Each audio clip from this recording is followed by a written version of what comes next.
Most kids arrive to their first English class in a state of shock. They come into the classroom cautiously, apprehensively.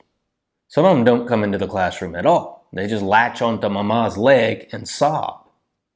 You'd think I was preparing to harvest their kidneys or something. But I understand it. When you're a kid, everything is already big and strange and intense. And here you've come to a new classroom with new classmates and a new teacher who sounds like an extraterrestrial. Really, it would be odd if it didn't make you a little anxious. So when this tiny little girl strutted in to class her first day like a diminutive diva, I couldn't help but notice. And at that moment, I was wondering what to do about a certain odor that was emanating from another student. This odor suggested a digestive event that should have been taken care of elsewhere. I didn't know if first day anxiety had provoked the event, or maybe the kid had arrived carrying fallout from an earlier event, but at some point, somewhere, an event had definitely occurred, and I did not know what to do about it. I hadn't had to deal with this kind of event when I was teaching university back in the States. What was the protocol? Should I explain where the bathroom was just in case someone needed to use it? Or should I approach the child directly? I did not know.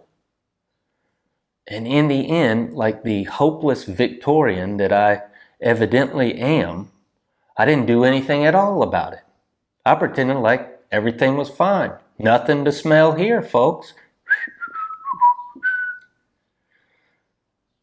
So there I was, pretending that everything smelled of roses, breathing through my mouth, when this little girl strutted in.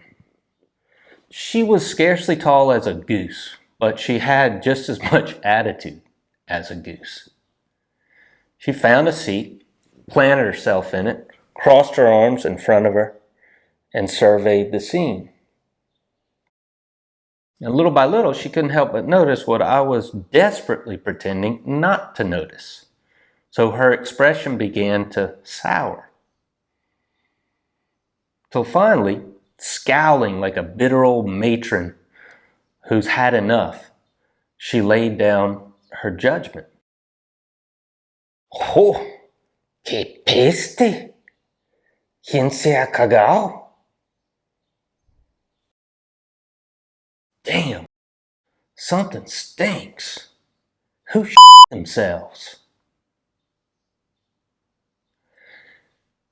And that, my friends, was my introduction to Hema, a pint-sized student with boatloads to teach me.